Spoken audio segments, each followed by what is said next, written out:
तो कैसे हैं आप लोग। आप देख रहे हैं बिहार बोर्ड गुरुजी। इस चैनल में आपको बिहार बोर्ड रिलेटेड हर प्रकार के अपडेट्स एंड ऑब्जेक्टिव क्वेश्चन से लेकर सब्जेक्टिव क्वेश्चन सब कुछ मिलेगा। सो इस चैनल को सब्सक्राइब करके बेल आइकन को प्रेस कर दीजिएगा। आज की वीडियो में मैं क्लास 12 के जी हाँ फ्रेंड्स पॉलिटिकल साइंस के चैप्टर 4 ले आऊँ। इनमें से मैंने काफ़ी important and VBI objective question जो कि आपकी बोर्ड एग्जाम 2022 के लिए काफ़ी इंपॉर्टेंट होगी। सो इस वीडियो को शुरू से इन तक देखिए।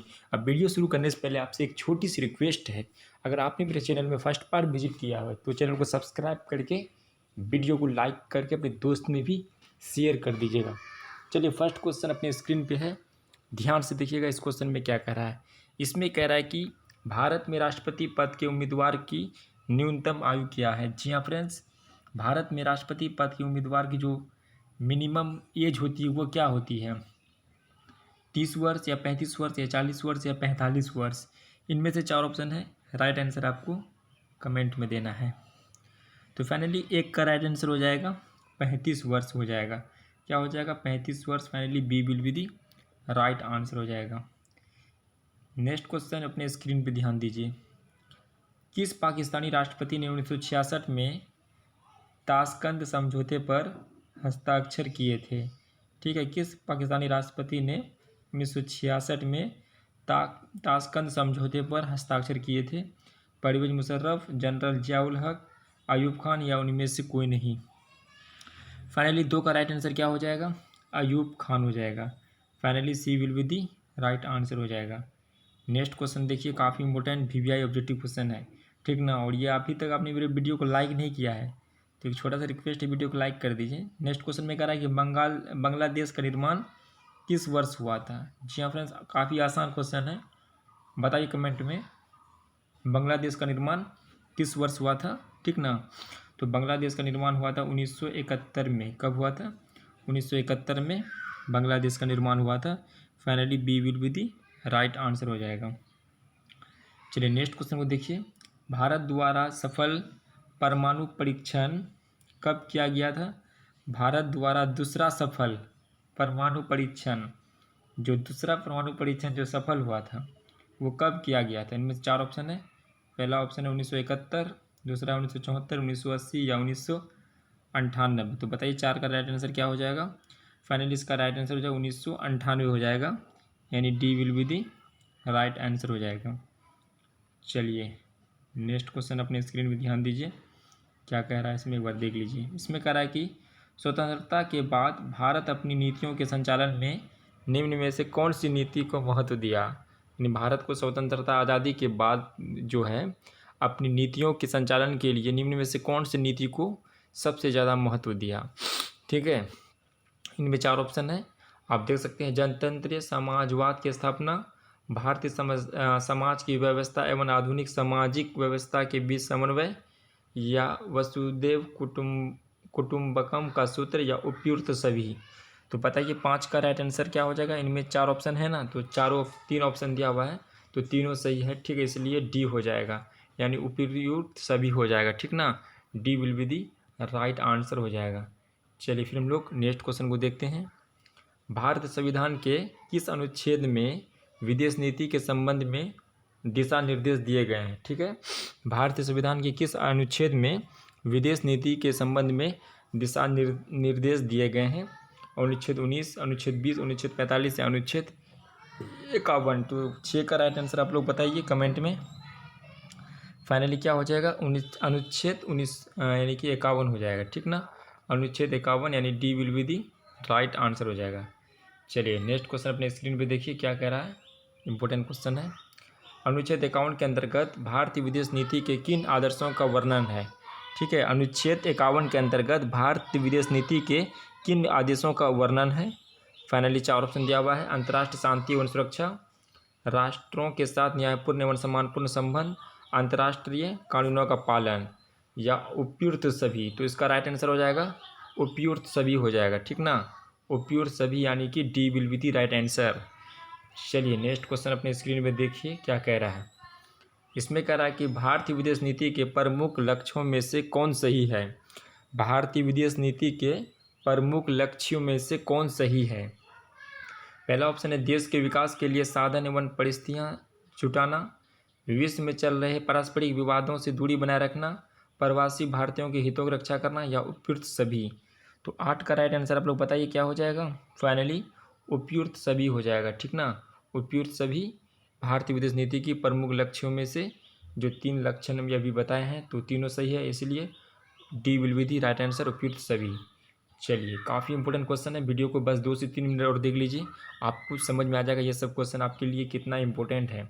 नेक्स्ट क्वेश्चन में कह रहा है कि भारतीय विदेश नीति के प्रमुख लक्ष्यों के संबंध में निम्न में से कौन सही है। ठीक है, भारतीय विदेश नीति के प्रमुख लक्ष्यों के संबंध में से निम्न में से कौन सही है। तो पहला ऑप्शन है नस्लीय भेदभाव को समाप्ति का प्रयास, मानव अधिकारों की रक्षा का प्रयास, उपनिवेशवाद का विरोध या उपयुक्त सभी। तो इसका भी राइट आंसर आपका कमेंट में क्या हो जाएगा, डी हो जाए, यानी कि उपयुक्त सभी, D will be the right answer हो जाएगा। चलिए नेक्स्ट क्वेश्चन अपने स्क्रीन में देखिए, इसमें क्या कह रहा है ध्यान दीजिए। इसमें कह रहा है कि भारतीय विदेश नीति के निर्माता के रूप में निम्नलिखित में से किसे जाना जाता है। ठीक है, भारतीय विदेश नीति के निर्माता के रूप में निम्नलिखित में से किसे जाना जाता है। पंडित जवाहरलाल नेहरू, महात्मा गांधी, डॉक्टर राजेंद्र प्रसाद या सरदार वल्लभ भाई पटेल। तो फाइनली इसका आंसर हो जाएगा पंडित जवाहरलाल नेहरू हो जाएगा। Finally A will be the right answer हो जाएगा। चलिए फिर हम लोग नेक्स्ट क्वेश्चन को देखते हैं। शीत युद्ध की समाप्ति किस घटना के बाद माना जाता है। शीत युद्ध की समाप्ति किस घटना के बाद माना जाता है।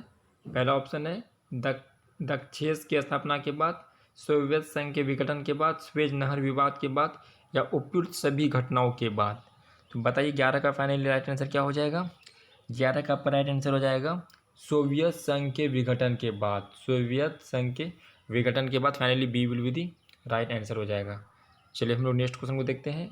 G15 के संस्थापक सदस्यों की संख्या कितनी थी। G15 के संस्थापक सदस्यों की संख्या कितनी थी। पहला ऑप्शन है 15, दूसरा है 17, तीसरा 18 या चौथा है 20। तो G15 के संस्थापक सदस्यों की संख्या कितनी थी। फाइनली इसका राइट आंसर बताइए। तो ए हो जाएगा राइट आंसर, ठीक ना, यानी कि 15 थी। A will be the right answer हो जाएगा। फाइनली इसका राइट आंसर ए हो जाएगा, यानी 15 जो ऑप्शन है 15 थी।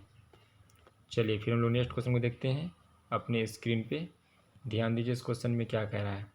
इसमें कह रहा है क्या, कोलकाता से ढाका के बीच बस यात्रा की शुरुआत किस प्रधानमंत्री के शासनकाल में हुआ। कोलकाता से ढाका के बीच बस यात्रा की शुरुआत किस प्रधानमंत्री के शासनकाल में हुआ। तो इनमें से 4 ऑप्शन दिया हुआ है। 14 नंबर का राइट आंसर आपका हो जाएगा HD देवगौड़ा हो जाएगा, HD Deve Gowda. Finally C will be the right answer हो जाएगा। नेक्स्ट क्वेश्चन में कह रहा है कि फरक्का गंगाजल बंटवारा विषयक समझौता किन 2 देशों के बीच हुआ। ठीक है, फरक्का गंगाजल बंटवारा विषयक समझौता किन 2 देशों के बीच हुआ। भारत बांग्लादेश, भारत पाकिस्तान, भारत चीन या भारत नेपाल। तो बताइए 15 का राइट आंसर आपका क्या हो जाएगा।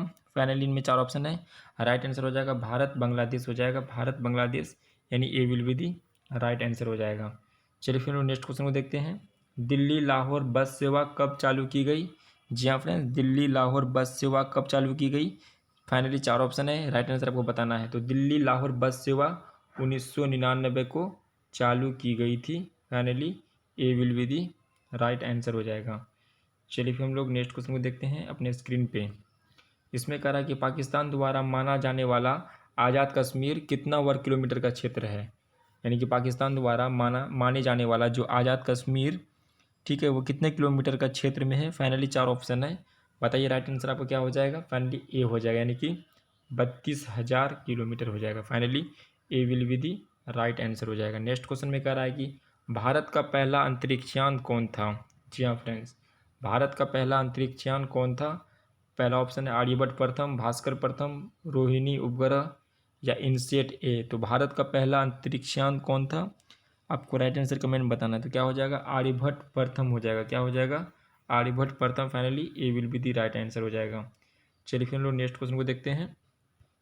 भारत का प्रथम अंतरिक्षयान आर्यभट्ट प्रथम कब प्रक्षेपित किया गया। ठीक है, भारत का प्रथम अंतरिक्षयान जो आर्यभट्ट प्रथम है वो कब प्रक्षेपित किया गया। 4 ऑप्शन है, बताइए राइट आंसर। 19 नंबर का क्या हो जाएगा। फाइनली इसका राइट आंसर हो जाएगा 1975 ईस्वी। क्या हो जाएगा, 1975 ईस्वी। Finally B will be the right answer. चलिए नेक्स्ट क्वेश्चन में कह रहा है सार्क दक्षेस का मुख्यालय कहाँ है। ठीक है, सार्क जो है उसका मुख्यालय कहाँ है। सार्क एक सम्मेलन है, तो इसका मुख्यालय आप कहाँ है, राइट आंसर बताना है। ठीक है, इनमें से 4 ऑप्शन दिया हुआ है, बताइए राइट आंसर क्या हो जाएगा। तो फाइनली इसका राइट आंसर हो जाएगा काठमांडू में, ठीक है ना, काठमांडू में C will be the right answer हो जाएगा। चलिए फिर हम लोग नेक्स्ट क्वेश्चन को देखते हैं। इसमें कह रहा है कि दक्षेस का पहला सम्मेलन किस देश में हुआ। दक्षेस का, ठीक है, पहला सम्मेलन किस देश में हुआ, भारत, बांग्लादेश, पाकिस्तान या श्रीलंका। तो बताइए 21 का राइट आंसर क्या हो जाएगा। फाइनली 21 का राइट आंसर हो जाएगा बांग्लादेश, क्या हो जाएगा, बांग्लादेश, यानी B will be the right answer हो जाएगा। नेक्स्ट क्वेश्चन में देखिए, एक ध्रुवीय विश्व देश के प्रभुत्व का परिचायक है। इस क्वेश्चन में कह रहा है कि एक ध्रुवीय विश्व किस देश के प्रभुत्व का परिचायक है। फाइनली 4 ऑप्शन है, पहला ऑप्शन है सोवियत रूस या चीन या फ्रांस या अमेरिका। तो 22 का राइट आंसर क्या हो जाएगा, बताइए, अमेरिका हो जाएगा, क्या हो जाएगा, America. Finally D will be the right answer. चलिए फिर हम लोग नेक्स्ट क्वेश्चन को देखते हैं, काफ़ी इंपॉर्टेंट क्वेश्चन है, ध्यान दीजिए। इसमें कह रहा है कि गुट निरपेक्ष आंदोलन के प्रथम शिखर सम्मेलन में भारत का प्रतिनिधित्व किसने किया। गुट निरपेक्ष आंदोलन के प्रथम शिखर सम्मेलन में भारत का प्रतिनिधित्व किसने किया। काफ़ी इंपॉर्टेंट और मैंने सेलेक्टेड करके क्वेश्चन लिया है, सो इस क्वेश्चन को आप एक बार ध्यान से देख लीजिए। इसमें कह रहा है कि गुट निरपेक्ष आंदोलन के प्रथम शिखर सम्मेलन में भारत का प्रतिनिधित्व किसने किया। नेहरू ने, शास्त्री ने, पटेल ने या वाजपेयी ने। तो 24 का राइट आंसर आप लोग बताइए क्या हो जाएगा। फाइनली नेहरू ने, क्या हो जाएगा, नेहरू ने, यानी A will be the right answer हो जाएगा। चलिए नेक्स्ट क्वेश्चन को देखिए, दक्षिण एशिया का सबसे बड़ा देश कौन है। जी हाँ फ्रेंड्स, दक्षिण एशिया का सबसे बड़ा देश कौन है, भारत, पाकिस्तान, श्रीलंका या बांग्लादेश। बताना है दक्षिण एशिया का सबसे बड़ा देश कौन सा है। आपको पता है ये दक्षिण एशिया का सबसे बड़ा देश भारत ही है, ठीक ना, यानी A will be the right answer हो जाएगा। चलिए फिर हम लोग नेक्स्ट क्वेश्चन को देखते हैं। एंटी बैलिस्टिक मिसाइल संधि यानी एबीएम किस वर्ष हुई। ठीक है, एंटी बैलिस्टिक मिसाइल संधि एबीएम किस वर्ष हुई, 1975, 1972, 1978 या 1956। बताइए 26 का राइट आंसर क्या हो जाएगा। फाइनली इसका राइट आंसर हो जाएगा 1972 ईस्वी, क्या हो जाएगा, 1972 ईस्वी, यानी B will be the right answer हो जाएगा। चलिए फिर हम लोग नेक्स्ट क्वेश्चन को देखते हैं। कारगिल युद्ध कब हुआ, काफ़ी इंपॉर्टेंट क्वेश्चन है, बताइए इसका राइट आंसर। कारगिल युद्ध कब हुआ, 1997, 1998, 1999 या 2000। तो कारगिल युद्ध जो हुआ था ना फ्रेंड्स, 1998 ईस्वी में हुआ था कारगिल युद्ध, ठीक ना, यानी B will be the right answer हो जाएगा। चलिए उसके बाद हम लोग यहीं पे वीडियो को समाप्त हो जाएगा और देख लेते हैं क्वेश्चन और नहीं है, ठीक ना, यहीं पे आपका वीडियो एंड हो जाएगा। तो मिलते हैं नेक्स्ट वीडियो में, आपका दिन शुभ हो, जय हिंद, जय भारत।